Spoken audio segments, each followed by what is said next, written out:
Close your eyes. Imagine this. A peach. Not a small peach. Not the kind you hold in one hand and eat after lunch. I mean a big peach. A very, very big peach. As big as a barrel. As big as a washing tub. So big that a grown woman could barely carry it. Now imagine that peach floating down a river. Slowly. Turning in the water. Bumping against rocks. Drifting through the sunlight. Pink and gold and heavy with something inside. Something alive. A sound from inside the peach. Not a crack. Not a pop. Something softer. Something smaller. A cry. A baby's cry! That baby was me! My name is Momotaro. In Japanese, Momo means peach. Taro is a common name for a boy. So my name means Peach Boy. Peach Boy, that is what they called me. That is what everyone called me. The boy who came from a peach. I know it sounds strange, it sounds like a joke. A boy inside a fruit. Who would believe that? But it is true. Every word. I do not remember the inside of the peach. I do not remember the river. I do not remember floating. My first memory is light, bright, warm, golden light, and two faces looking down at me. An old woman, an old man. Their eyes were wide. Their mouths were open. The old woman's hands were shaking. The old man had tears running down his cheeks. They were not scared. They were happy. So happy that their old bodies did not know what to do with so much happiness, so they cried and shook and laughed all at the same time. Those two old people became my family. Tonight, I want to tell you my story. Not just the fighting part. Everyone knows the fighting part. The demons, the island, the sword. I want to tell you the parts people forget. The rice, the lullabies, the goodbye that almost broke me, the road that led me away from home, and the road that brought me back. Because this is not really a story about a boy who fought demons. It is a story about a boy who found out where he belongs. Let me tell you about them. The old man and the old woman, they lived in a small village at the foot of a mountain, in a house made of wood and straw. It was not a big house, not a rich house, but it was clean and warm and full of the smell of rice cooking. Every day, the old man went up the mountain to cut grass, not wood, grass. He was too old for heavy trees. He cut the long grass and dried it and used it for many things: rope, roofs, sandals. Every day, the old woman went to the river to wash clothes. She knelt on the flat rocks by the water. She dipped the clothes in the cold river. She rubbed them clean. She sang while she worked. Old songs, songs her mother taught her. Songs nobody else remembered. They had no children. They had wanted children for a long, long time. When they were young, when they were middle-aged, when their hair turned white, they waited. They prayed. They hoped. No child came. They did not complain. They were not angry. They just accepted it, quietly, like accepting that winter is cold, like accepting that rivers flow downhill. Some things in life you cannot change. You just learn to live with the empty space. But that day, that one day by the river, the old woman was washing clothes. The water was cold and clear. The sun was warm on her back. Birds were singing. It was a normal day like 1,000 days before it. Then she saw it, something large coming down the river, bumping and turning in the current. Pink, round, huge, a peach. The biggest peach she had ever seen, the biggest peach anyone had ever seen. She reached into the water. She pulled it out. It was heavy, so heavy she almost fell into the river. But she held on. She carried it to the bank. She sat down. She looked at it. It smelled wonderful, sweet, fresh, like every spring morning packed into one fruit. She carried it home. She wanted to share it with her husband, a special treat for dinner, something beautiful in an ordinary life. That evening, the old man came home. He saw the peach on the table. His eyes went wide. They got a knife. The old man held the peach steady. The old woman brought the knife down. The peach split open, and there I was, a baby. Small, pink, healthy, loud. I was crying. Of course I was crying. I had just been split out of a peach. You would cry too. The old woman dropped the knife. The old man dropped the peach. They stood there, looking at me, looking at each other, looking at me again.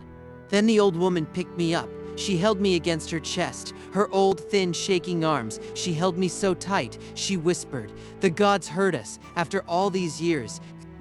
They finally heard us. The old man put his rough hand on my head. His fingers were hard from years of cutting grass, but his touch was gentle. He said, "We will call him Momotaro." The boy from the peach? I stopped crying. I think I knew, even then, even as a baby, I knew I was home.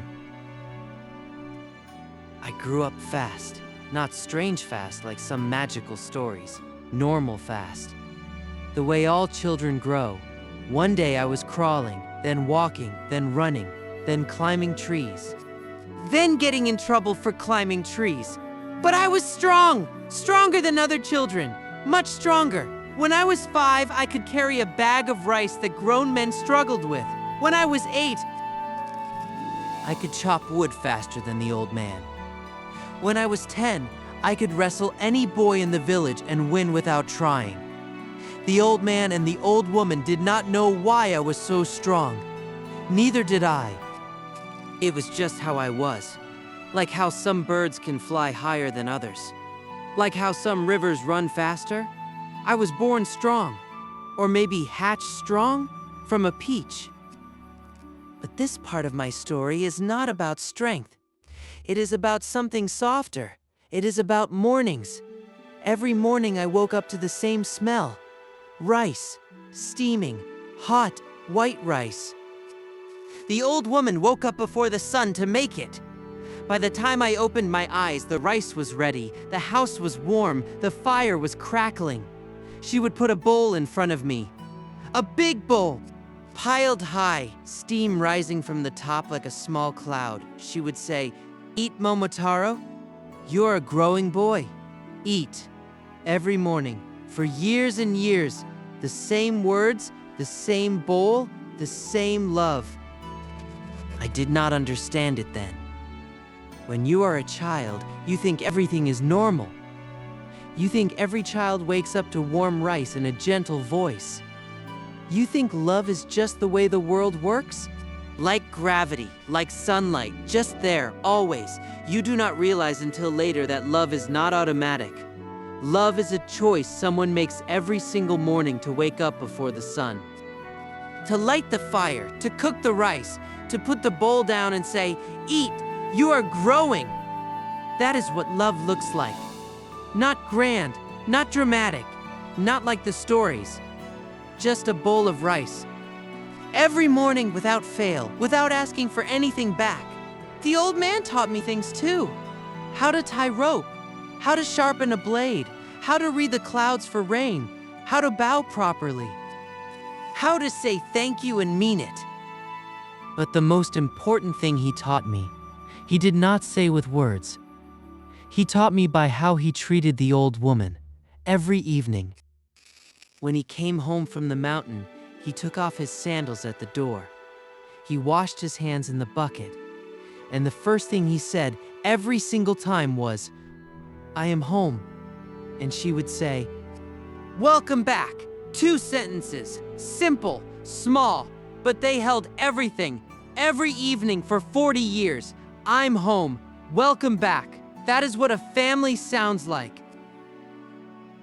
But I had questions. They started when I was young.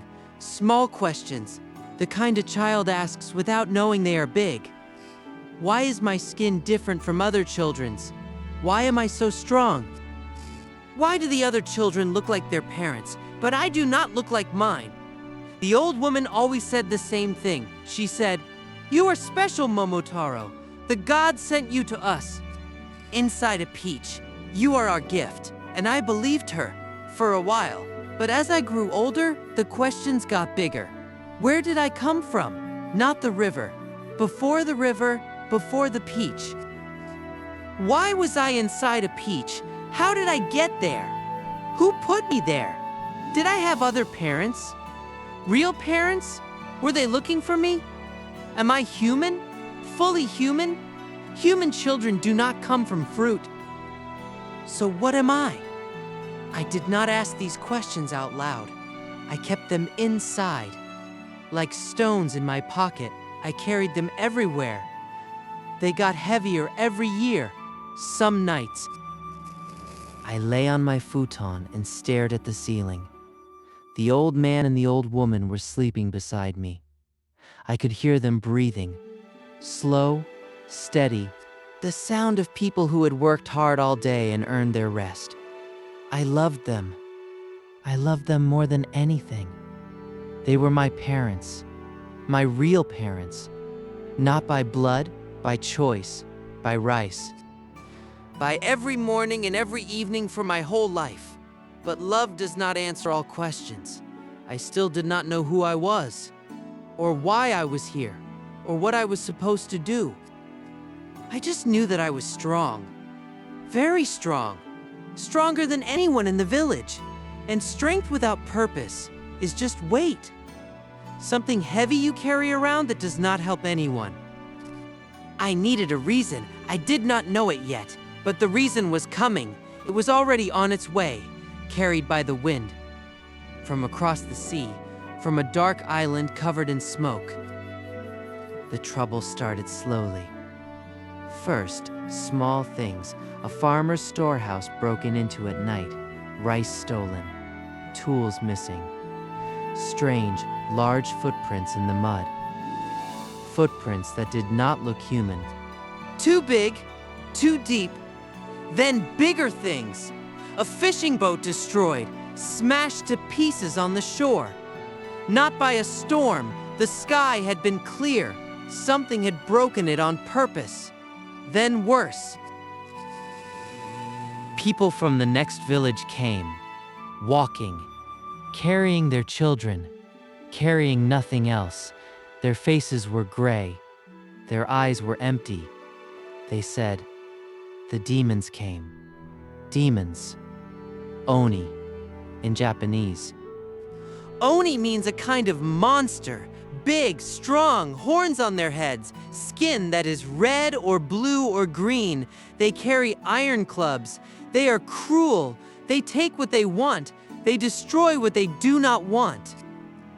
The villagers said the Oni came from an island, far away, across the sea, an island called Onigashima. That means Demon Island.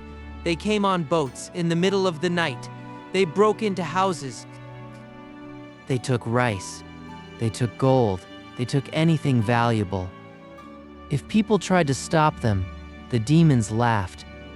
One swing of an iron club and a house was gone. A wall was gone. A life was gone.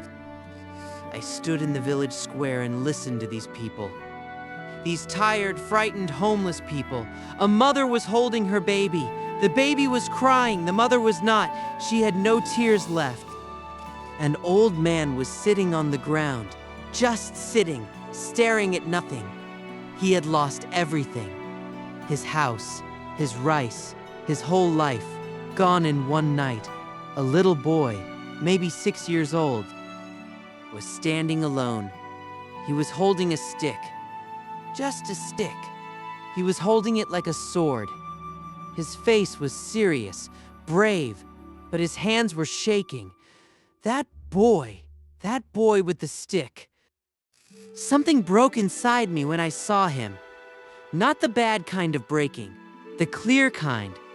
Like fog burning away in the morning sun. Suddenly everything was sharp. Everything was simple. I am strong. These people are suffering. There are demons hurting them. I can do something about it. That is it. That is the answer. That is why I'm here. That is why I came from a peach. That is why I'm stronger than anyone in the village. Not for myself, for them. I turned around. I walked home. I knew what I had to do. I walked into the house. The old woman was cooking dinner. The old man was repairing a sandal by the fire. The room smelled like rice and wood smoke. Like always, like every evening of my life. I knelt down properly, the way the old man taught me. Back straight, hands on my knees. I said, "Father, Mother, I need to tell you something." They looked at me. The old woman put down her cooking spoon. The old man put down his sandal. I said, "I'm going to Onigashima. I'm going to fight the demons. I'm going to stop them from hurting people." Silence. The fire crackled. The rice bubbled. Outside, a bird sang. Inside, nobody spoke. The old woman's eyes filled with tears. She did not let them fall. She held them. She was strong, stronger than me. I could lift a bag of rice. She could hold back a river of tears. Which one is harder? The old man looked at me for a long time, his old eyes searching my face, looking for doubt, looking for fear. He found fear. I was afraid. Of course I was afraid. I was 15 years old and I was talking about sailing across the sea to fight monsters with iron clubs. Only a fool would not be afraid. But he also found something else. Certainty. He nodded. Slowly, once, he said, "You are my son. I found you in a peach." I did not know why the gods sent you. Now I think I know. They sent you because the world needed someone strong, and they sent you to us because they wanted you to learn gentleness first, strength and gentleness. That is what you are, Momotaro, both. The old woman stood up. She did not argue. She did not beg me to stay. She walked to the kitchen, and she started cooking. She made kibidango, small, round, sweet dumplings made from millet. One by one, she rolled the dough with her old hands. She shaped each one carefully. She packed them into a cloth bag. She made more than I could eat, many more. When she finished, she brought the bag to me. She put it in my hands. Her fingers touched mine. They were warm. They were always warm, she said. "Take these. You will need them on the road. And Momotaro, share them. Do not eat them all yourself. Share them with the people you meet. You never know who might help you." Then she held me. I am a strong boy. I can carry things that grown men cannot. But when my mother held me that night, I felt small, small and safe and warm, like I was back inside the peach. Before the river, before the world. She smelled like rice. She always smelled like rice. I said, "I will come back," she said. "I know." The old man stood at the door. He put his hand on my shoulder. He said, "I am proud of you. Come home safe. Your rice will be ready." I walked out the door. I did not look back. Not because I did not want to, because if I looked back, I would not leave. And I had to leave, because somewhere, a little boy was holding a stick and pretending it was a sword, and he needed someone to fight for real. The road was long. I walked through rice fields, through forests, through valleys. The village got smaller behind me. The mountain got smaller. The world got bigger. I was alone, just me. My sword at my hip, the bag of kibidango on my back, and the road ahead. I thought about my mother's words. Share them. You never know who might help you. I did not have to wait long. On the first day, I met a dog. Not a normal dog. This dog was big. Bigger than any dog in my village. He was sitting in the middle of the road, blocking the way. His eyes were sharp. His teeth were showing. Not angry, measuring me, deciding if I was worth his time. He said, Where are you going, boy? Yes, he talked. In this world, in the old Japan, animals talk. Not all of them, but the special ones did, I said. I am going to Onigashima to fight the demons. He laughed, a rough barking laugh. He said, you, a boy, against the demons? They will eat you for breakfast, I said. Maybe, but I am going anyway. He looked at me differently then. His ears went up, his tail moved, not wagging, more like thinking. He said, what is in that bag? I said, Kibidango. My mother made them. He said, give me one. If it is good, I will go with you. I took out one dumpling. I gave it to him. He ate it in one bite. He chewed. He swallowed. His eyes went wide. He said, that is the best thing I have ever eaten. I am coming with you. Those demons do not stand a chance. And just like that, I had a friend. On the second day, I met a monkey. He was sitting in a tree, watching me. He had clever eyes, quick eyes, the kind of eyes that see everything and miss nothing. He called down, hey, you with the sword. Where are you going? I told him. He said, that is the stupidest thing I have ever heard. You will die, I said. Maybe, but I'm going anyway. He looked at the dog. The dog looked back at him. Some kind of understanding passed between them. I do not know what. The monkey said, do you have any more of those dumplings? I gave him one. He ate it slowly, picking it apart, tasting every bit. He said, your mother is a very good cook. Fine, I will come. Someone needs to be the smart one in this group. On the third day, I met a pheasant, a beautiful bird, green and gold feathers, a long, proud tail. He was standing on a fence post, watching the sky. I told him where I was going. He listened. He looked at the dog. He looked at the monkey. He looked at me, he said. The three of you are going to fight an island full of demons? I said, yes. He said, you are either very brave or very stupid. The monkey said, probably both. The pheasant said, give me a dumpling and I will decide. I gave him one. He ate it carefully, neatly, like a gentleman. He said, well, the dumpling is excellent. And dying for a good cause is better than living for no cause. I will fly with you. 4 of us now. A boy with a sword, a dog with sharp teeth, a monkey with clever hands, a pheasant with sharp eyes and wings.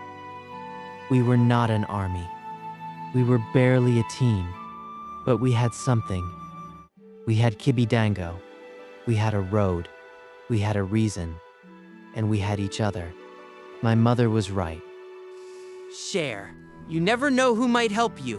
One dumpling, one friend, that is the best trade in the world. We reached the sea. It was bigger than I expected. I had never seen the sea before. In my village, the world ended at the mountain. Beyond the mountain was more mountains. Beyond that, I never thought about it. But here it was. The sea, gray and green and endless, moving, always moving like it was alive, like it was breathing.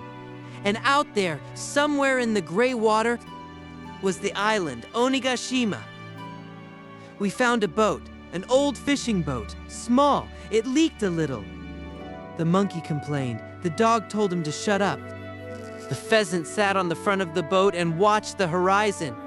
I rowed, the sea was rough, waves pushed us, wind slapped the sail, salt water sprayed my face, my arms burned. My hands bled from the oars, but I kept rowing. Then the pheasant spoke.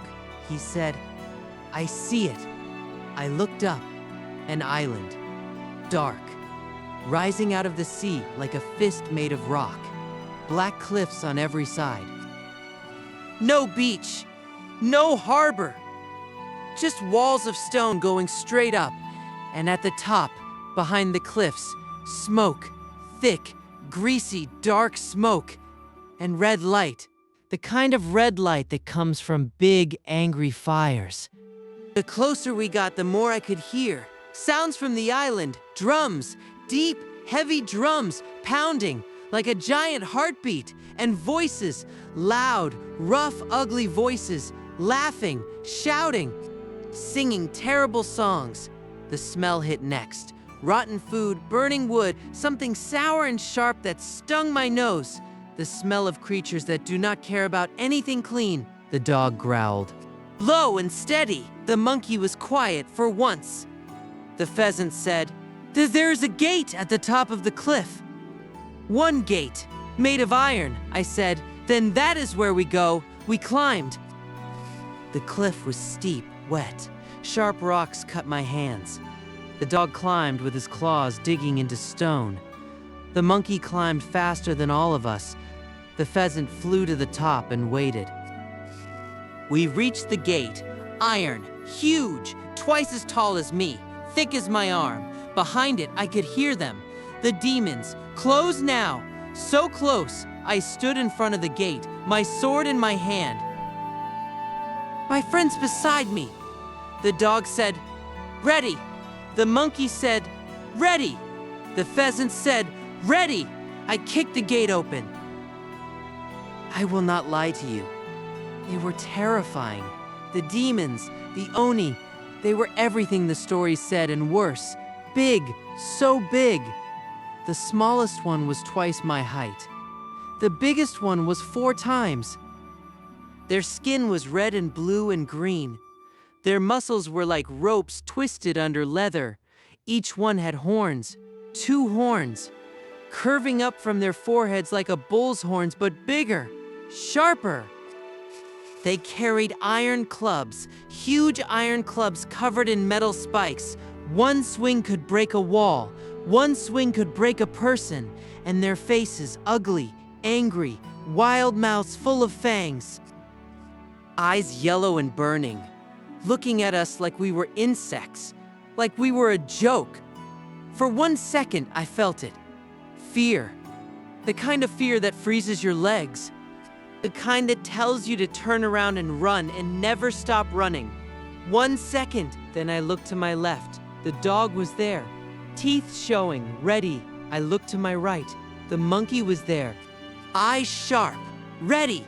Above me, the pheasant circled, wings wide, ready, and the fear broke, not because it went away, but because I was not alone.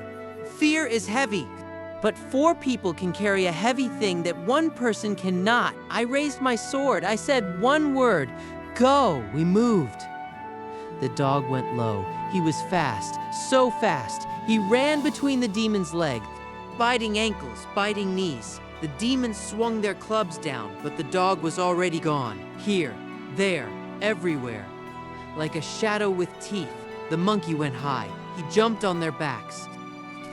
He climbed on their heads. He covered their eyes with his hands. Demons stumbled, crashed into each other, swung their clubs and hit nothing but air. The monkey laughed. He was having fun.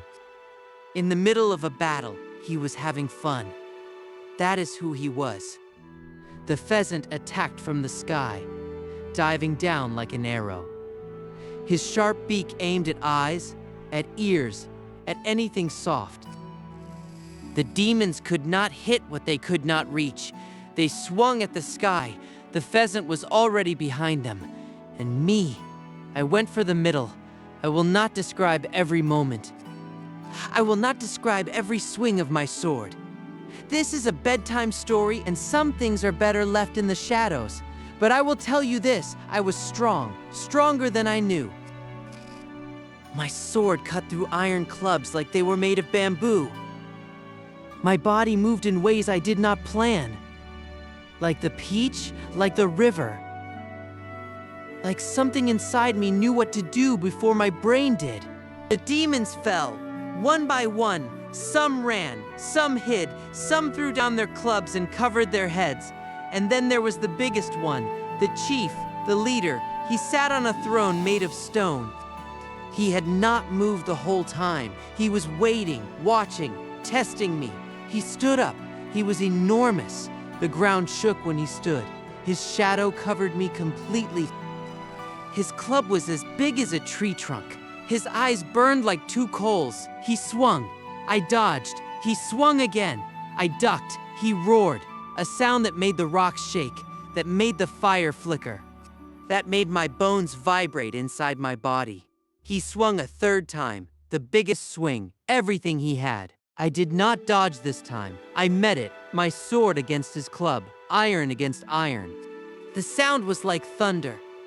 His club cracked, then shattered. Pieces of iron flew through the air. He stared at his broken weapon, then at me, then at his broken weapon again. I pointed my sword at his chest. I said, "Surrender. Give back what you stole.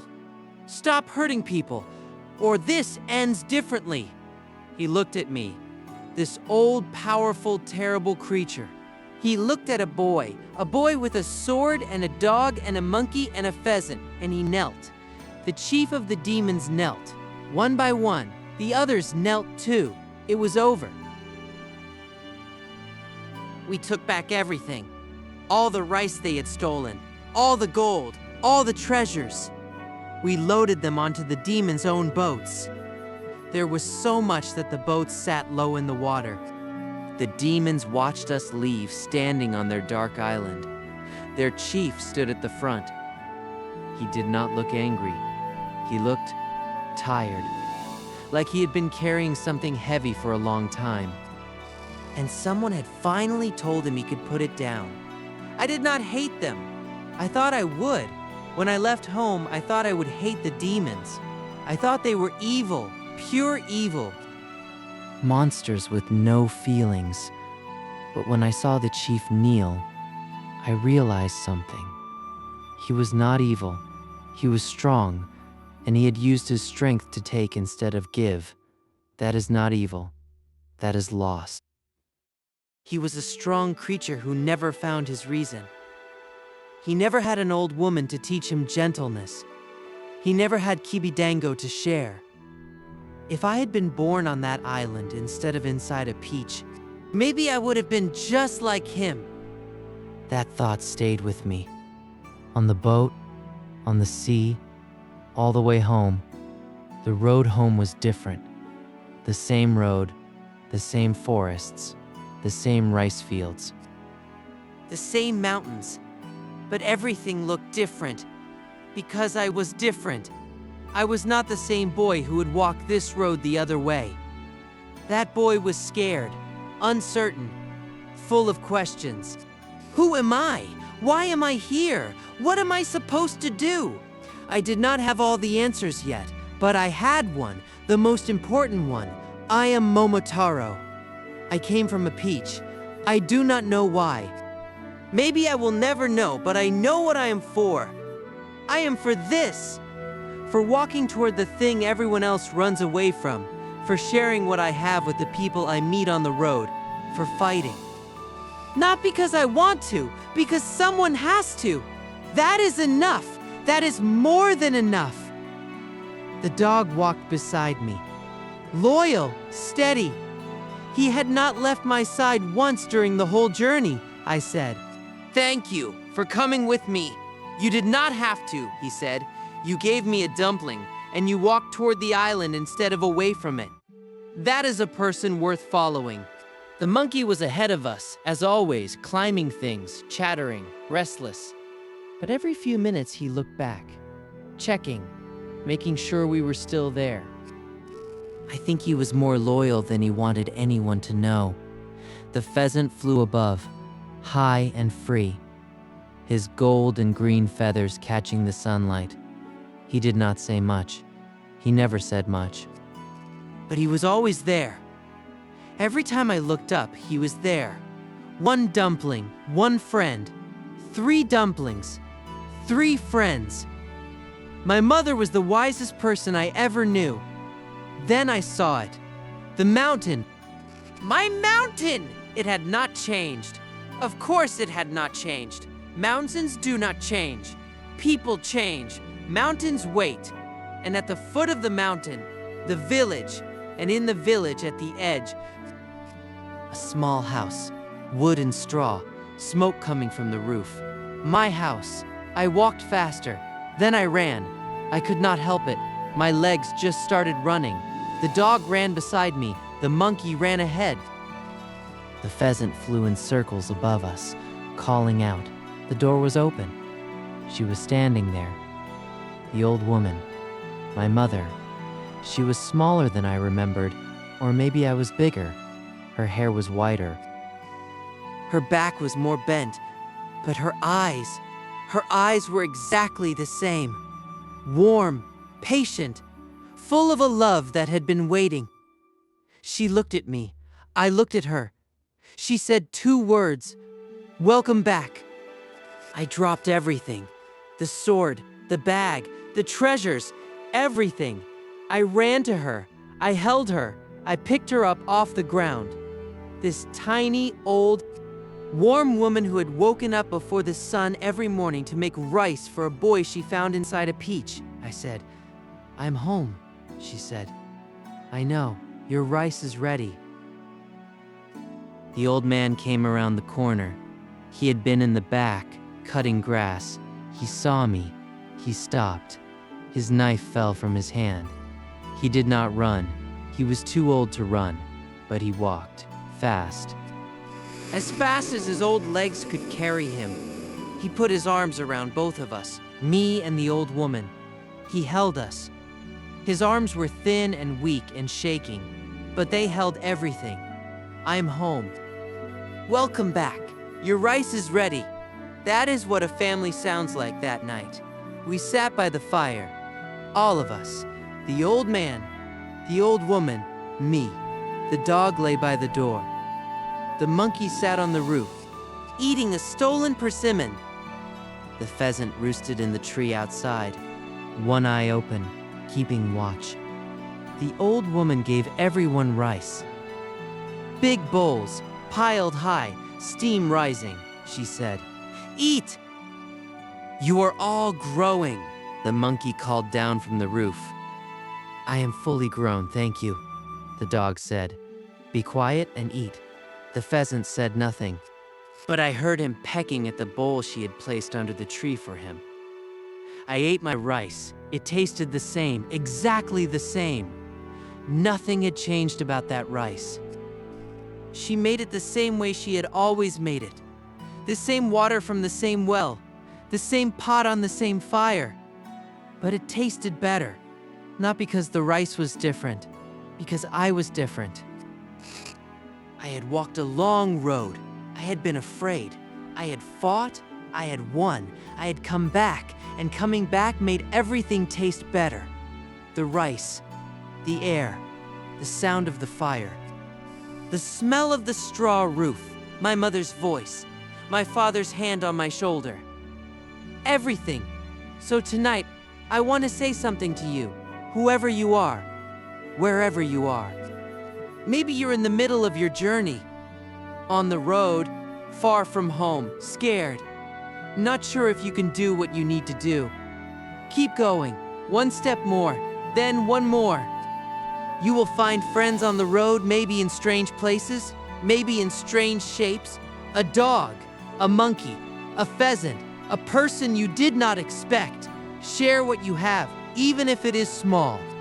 Even if it is just a dumpling. You never know what that small thing might bring back to you, and when the fight is over, and it will be over, turn around, walk home. Because someone is standing at the door, waiting, with rice, ready, warm. They have been waiting since the day you left. Go home. Welcome back. Your rice is ready. Good night.